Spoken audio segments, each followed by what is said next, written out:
नमस्कार। विदेशों में जो क्रांतिकारी आंदोलन हुए थे वो हम पढ़ रहे हैं। जैसा कि मैंने आपको बताया था, क्रांतिकारी आंदोलन जो पहले चरण में हुए थे ना, मुख्य तौर पर देखा जाए तो 1905 और 1915-16 के बीच में ही सब समाप्त हो जाते हैं। तो इस बीच जो विदेशों में हमारे क्रांतिकारी आंदोलन हुए थे वो हम पढ़ने का प्रयास कर रहे हैं। इंडिया में जितने क्रांतिकारी आंदोलन हुए थे प्रथम चरण में वो पढ़ लिए हमने। अब ये विदेशों में क्रांतिकारी आंदोलन सीरियल वाइज चल रहे हैं, बहुत मज़ा आने वाला है। डिटेल में बता रहा हूँ मैं, नहीं देखा तो पूरा लेक्चर सीरीज देख लीजिएगा, इतना बेनिफिशियल आपके लिए होगा कि आप सोच भी नहीं सकते। देखिए ये मैप देखिए ध्यान से, पहले सबसे पहले मैप को फोकस कीजिए। ये कनाडा और अमेरिका में हमारे पंजाब के कई लोग बस रहे थे, यहाँ पे हमारे पंजाबी लोग रहते थे, इनके द्वारा यहाँ पे क्रांति की गई, आंदोलन किया गया, वो हम पढ़ेंगे। इसके अलावा जर्मनी में कुछ क्रांतिकारी घटनाएं हुई थी वो हम पढ़ेंगे, और लंदन में कुछ क्रांतिकारी घटनाएं हुई थी वो हम पढ़ेंगे। ठीक है, तो सबसे पहले हम बात करेंगे बच्चों लंदन में। सबसे पहले बात करते हैं लंदन में। श्याम जी कृष्ण वर्मा का नाम तो आपने सुना ही होगा। ये नाम पहले, इनका जिक्र पहले भी आया था जब मैंने नासिक षड्यंत्र की बात की थी। और नासिक षड्यंत्र में जो वीर सावरकर लंदन गए थे कानून की पढ़ाई करने के लिए, जिस घर में रुके थे ना वो घर इन्हीं का था। ये वही श्याम जी कृष्ण वर्मा जी हैं। तो श्याम जी कृष्ण वर्मा जी का घर लंदन में एक बहुत अमीर घराने से संबंधित थे, गुजरात के रहने वाले थे। ये इनका घर की तस्वीर है, देख लीजिए। और इस घर का प्रयोग इन्होंने क्रांतिकारी घटनाओं के लिए किया। यहाँ पर कई क्रांतिकारी लोग रहे, क्रांतिकारी विचार विमर्श यहाँ होते थे, और जो भी हमारे इंडिया से यहाँ लोग आते थे स्टूडेंट पढ़ने के लिए, उन सब के लिए बहुत अच्छा ठिकाना था ये। श्याम जी कृष्ण वर्मा जी का ये लंदन में घर था। आज भी ये घर मौजूद है, और ये जो स्थिति है घर की ना, ये आज की तस्वीर है, आज की प्रेजेंट में ये घर ऐसा है। और श्याम जी कृष्ण वर्मा ने 1905 में वहाँ पर एक संगठन बनाया था। इस संगठन का नाम था इंडियन होम रूल सोसाइटी।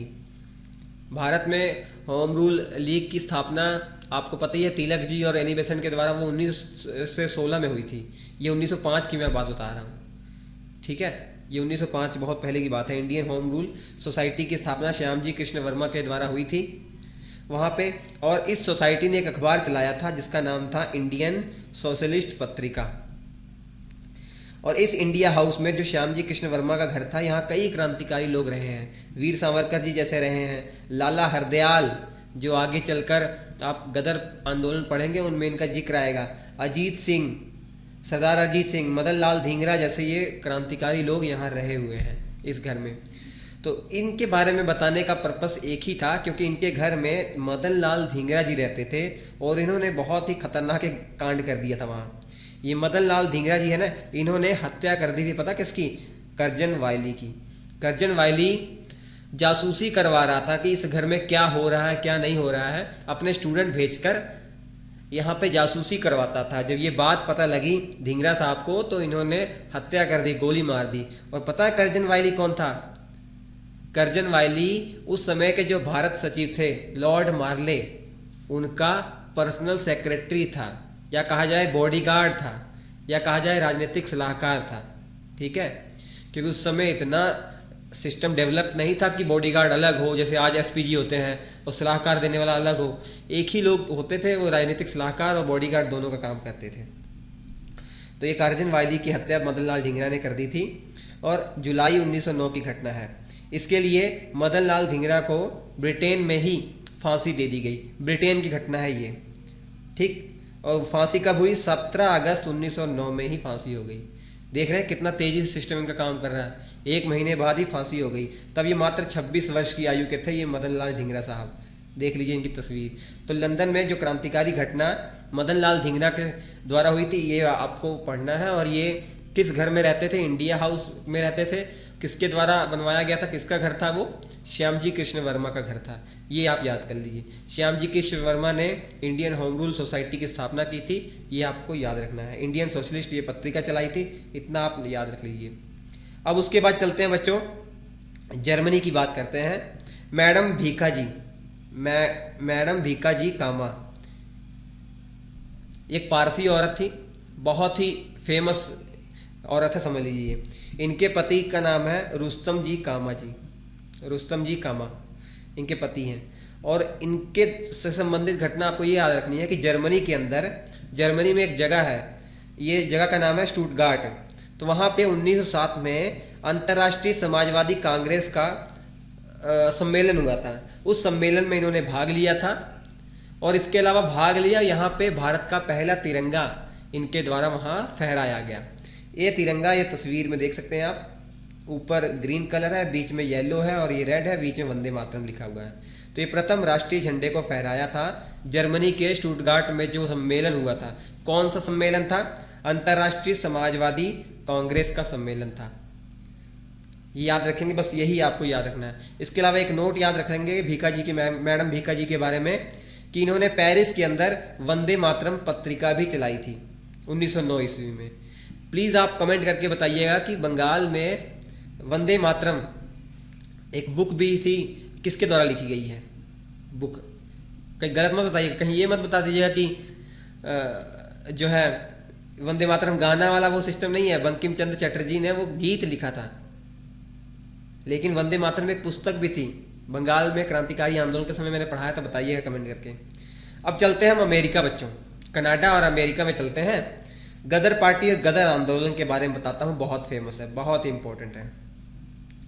गदर पार्टी, गदर आंदोलन के से संबंधित बातों को समझने के लिए पहले आप मैप में थोड़ा सा ध्यान से पढ़िए, समझिए, और फिर बैकग्राउंड में पहले चलते हैं। कहानी शुरू से हम शुरू करते हैं, तब आपको ये अच्छे समझ में आ पाएगा, डाउट नहीं रहेगा। गदर पार्टी या गदर आंदोलन से संबंधित जो भी आपने पढ़ा वो भूल जाइए थोड़ी देर के लिए। देखिए मैं बताता हूँ। ये जगह आप देख रहे हैं वैनकूवर कनाडा में है। कनाडा और यूएसए के बॉर्डर पर ये जगह पड़ती है, कनाडा का ही हिस्सा है। इस एरिया में भारत से, इंडिया से बहुत सारे जो लोग हैं यहाँ आकर बस रहे थे। मुख्य तौर पर पंजाब के लोग, आज भी पंजाब के लोग कनाडा में बहुत ज़्यादा लोग रहते हैं, तो यहाँ आकर बस रहे थे। ये ज़्यादातर लोग वो थे ना जो पुलिस सैनिक उन्हीं हुआ करते थे ना, सैनिक अधिकारी जो हुआ करते थे, रिटायर्ड हो गए थे। अब वो देश विदेश में घूम चुके थे, उनको ये समझ में आ गया था कि जीने के लिए भैया ये वाला इलाका बहुत अच्छा है, शांतिपूर्ण जीवन जीने के लिए, तो वो इधर आकर सब बस रहे थे। और हुआ क्या, और ऐसे लोग भी जो जमींदार किसान के अमीर वर्ग के लोग थे, वो भी, उनके बच्चे भी आकर यहाँ बस रहे थे। ज़्यादातर पंजाबी लोग ही थे। तो हुआ क्या, यहाँ पर बस तो गए, लेकिन यहाँ पर इनके साथ भेदभाव होने लग गया। दिमाग में रखिएगा, जब ये बस रहे हैं यहाँ पर, ये कनाडा वाला इलाका भी तो ब्रिटेन के ही हाथ में था। जैसे हम भारत के, हमारा जो भारत देश था ये अंग्रेजों का उपनिवेश था, हमारे यहाँ उनका रूल था, वैसे ही कनाडा भी उनका उपनिवेश था। और यहाँ पे भी उनके साथ भेदभाव हो रहा था। अब भेदभाव हो रहा है, वो सब पंजाबी लोग ये सोच रहे हैं कि भेदभाव हमारे साथ इसलिए हो रहा है क्योंकि हमारा जो देश है आज़ाद नहीं है। अगर देश हमारा आज़ाद रहेगा तो ये लोग तब हमारी वैल्यू करेंगे। तो इन लोगों ने ठान लिया कि हम देश को आज़ाद कराएंगे। सब अपने अपने तरीके से काम करने लग गए। तो दो लोगों का नाम सबसे पहले ऊपर उभर कर आता है, तारकनाथ दास, जीडी कुमार सिंह। गुरंदित कुमार सिंह, जीडी कुमार के नाम से ज़्यादा फेमस है ये। तो इन दोनों ने सबसे पहले क्रांतिकारी आंदोलन वहाँ शुरू कर दिए और न्यूज़पेपर के माध्यम से लोगों को जागरूक करना शुरू कर दिया। तारकनाथ दास के द्वारा जो समाचार पत्र चलाया गया था ये फ्री हिंदुस्तान न्यूज़पेपर था, जबकि जीडी कुमार के द्वारा स्वदेश सेवक ये न्यूज़पेपर चलाया जा रहा था। जो एनआरआई लोग थे, जो विदेशों में लोग रह रहे थे इंडिया के, उनको बताने के लिए कि भैया अंग्रेज जो है इंडिया में कितना बुरा व्यवहार हमारे लोगों के साथ कर रहे हैं, ये सब जागरूक करने के उद्देश्य से इन्होंने चलाया था। ठीक है, ये क्यों इन्होंने चलाया आपको समझ में आ गया, उद्देश्य क्या था इनका। इनके साथ भेदभाव हो रहा था तो क्रांतिकारी घटनाएं होना स्वाभाविक थी।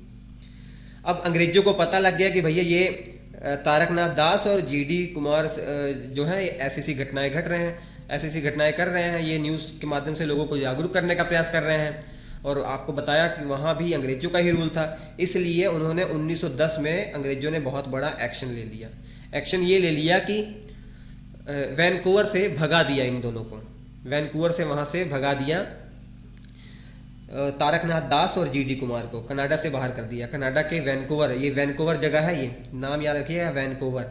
ठीक है, ये जगह है वैनकूवर।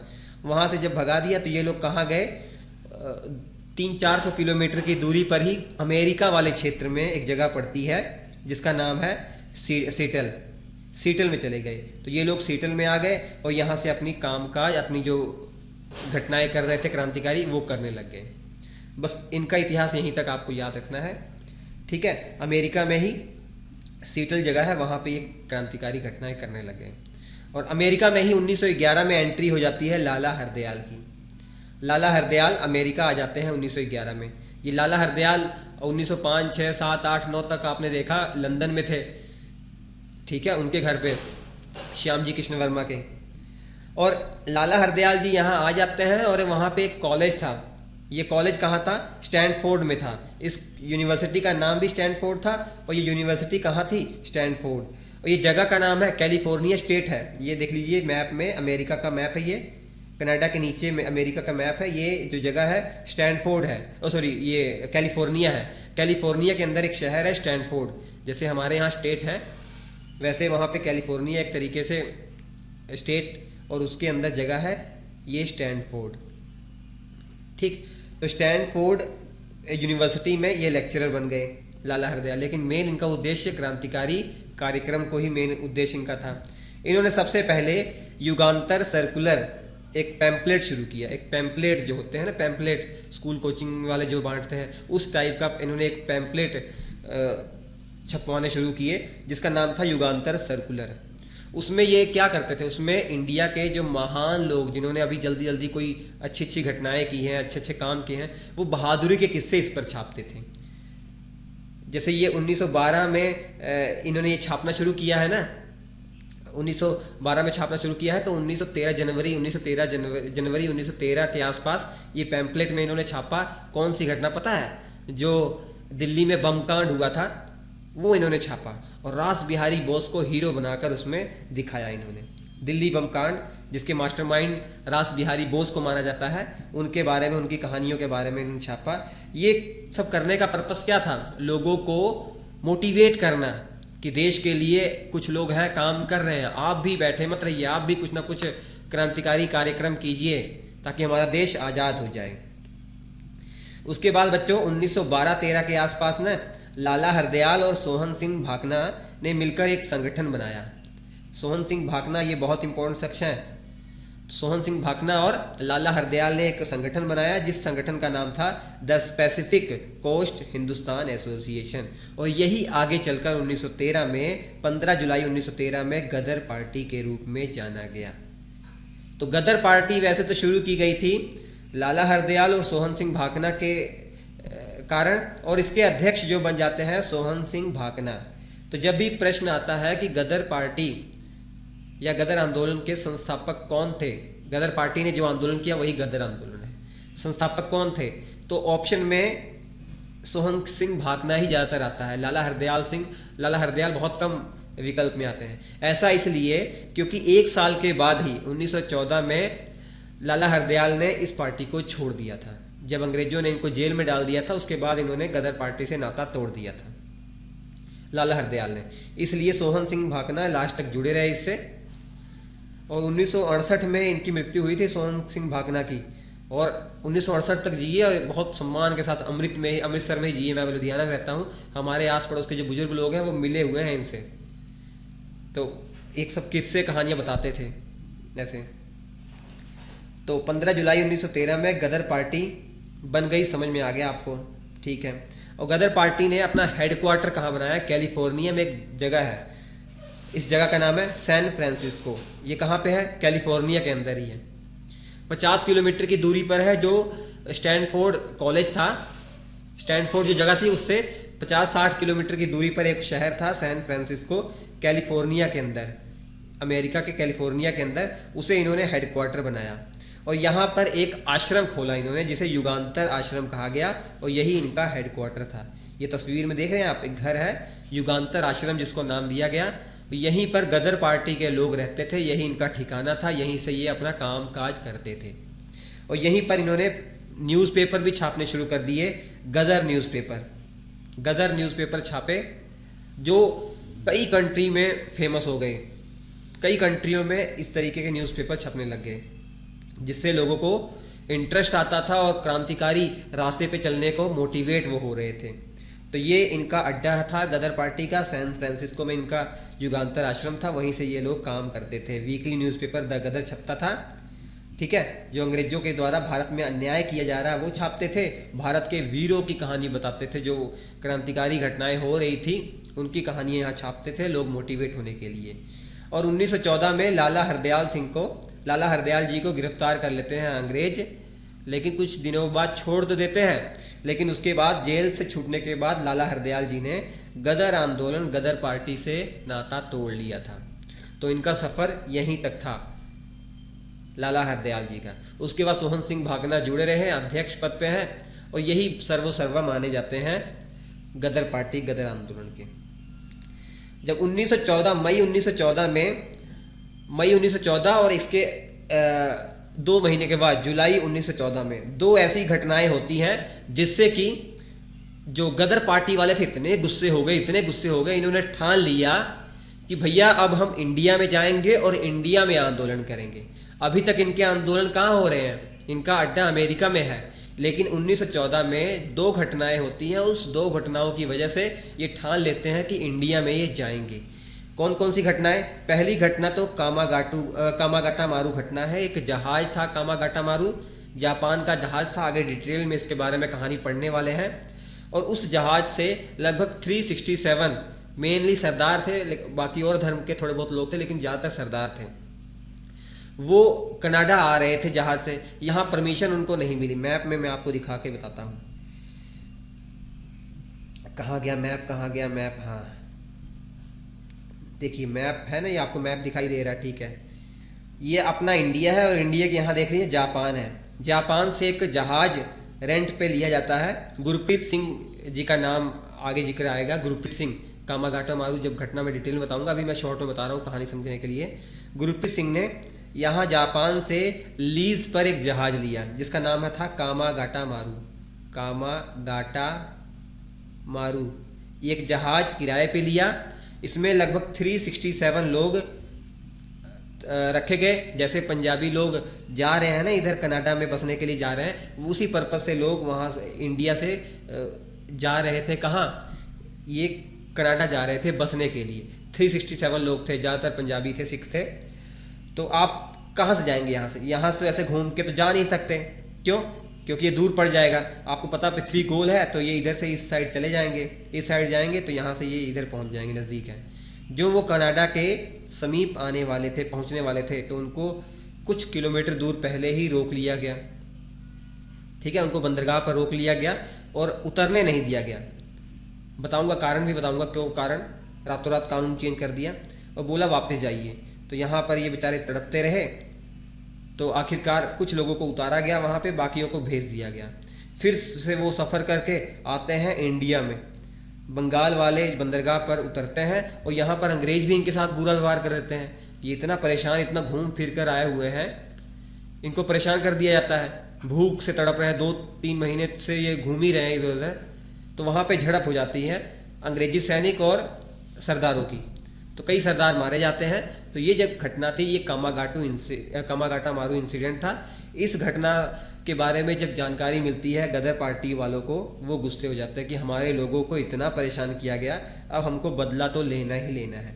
ऊपर से जुलाई में प्रथम विश्व युद्ध शुरू हो गया। जब प्रथम विश्व युद्ध शुरू हो गया तब गदर पार्टी वालों को एक चांस मिल गया कि भैया अब बहुत अच्छा मौका है, अब अंग्रेजों की वाट लगा देनी है हमें। तो इसलिए 1914 में ये इंडिया आ जाते हैं आंदोलन करने के उद्देश्य से। ये दिमाग में ये बना कर आते हैं कि हम सैनिकों के अंदर जो हमारे इंडियंस हैं, जो हमारे इंडियन सैनिक हैं, उनको हम अपनी तरफ करेंगे और जैसे 1857 की क्रांति हुई थी वैसे 1857 की क्रांति की तरह एक क्रांति कर देंगे बहुत बड़ी। तो सैनिक विद्रोह हम कर देंगे, वो इनका करने का पर्पस था। क्योंकि आपको पता है कि विदेशों में, कनाडा में ज़्यादातर कौन से लोग थे? उन्हीं के परिवार के लोग थे जो रिटायर्ड सैनिक थे, तो उनका सैनिकों से लगाव संपर्क ज़्यादा था, इसलिए उन्होंने ये घटना करने का सोचा। लेकिन यहाँ पर आके उनका भेद खुल जाता है। यहाँ पर आते हैं, सबसे पहले वो रास बिहारी बोस से हेल्प मांगते हैं, तो रास बिहारी बोस तुरंत हेल्प करने के लिए तैयार हो जाते हैं। लेकिन बाद में भेद खुल जाता है, तो ये जो इनका षड्यंत्र, इन्होंने मतलब जो भी इन्होंने प्लानिंग की थी वो असफल हो जाती है। और 1916 आते आते गदर आंदोलन समाप्त हो जाता है, क्योंकि बड़े बड़े लीडरों को जेल में बंद कर दिया गया। बहुत तगड़ी उनको किसी को फांसी दे दी गई, किसी को आजीवन कारावास दे दिया गया, ठीक है। और रास बिहारी बोस जी 1916 में जापान चले जाते हैं। 1912 से 1916 तक किसी तरीके से छुप के रहे थे रास बिहारी बोस, क्योंकि 1912 में मास्टरमाइंड दिल्ली बम कांड में यही थे ना, इसी कारण से। उसके बाद ये जापान चले जाते हैं, वहाँ शादी कर लेते हैं।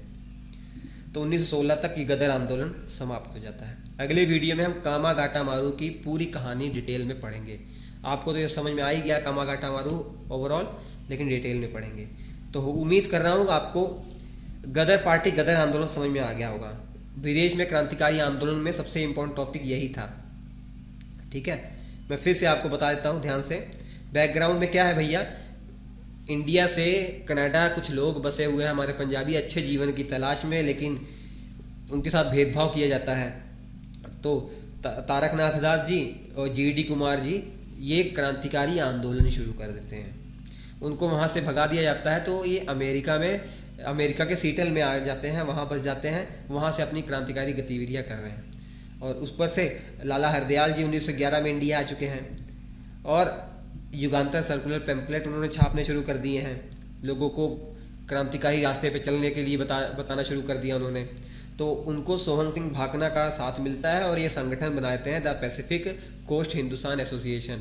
उसके बाद यही जो संगठन है आगे चलकर गदर पार्टी बन जाता है। सोहन सिंह भाकना इसके अध्यक्ष बनते हैं। हेड क्वार्टर ये अपना जो है सैन फ्रांसिस्को में खोलते हैं अमेरिका के। युगांतर आश्रम उस घर का था नाम, और वहाँ पे वीकली न्यूज़पेपर चलाते हैं द गदर। 1914 में लाला हरदयाल जी जेल में जाते हैं, छूटने के बाद गदर पार्टी से नाता तोड़ देते हैं। उसके बाद मई में कामागाटा मारू घटना हुई थी, जुलाई में प्रथम विश्व युद्ध घटना हुई थी। इस कारण से गदर पार्टी के लोगों ने गदर आंदोलन इंडिया में चलाना चाहा, लेकिन यहाँ पर वो सफल नहीं हो पाए, और 1916 आते आते गदर आंदोलन पूरी तरीके से समाप्त हो गया था। ठीक, तो चलिए हम आपसे मिलते हैं बच्चों अगले एपिसोड में। अच्छा लगा हो तो लाइक ज़रूर कीजिएगा। नमस्कार।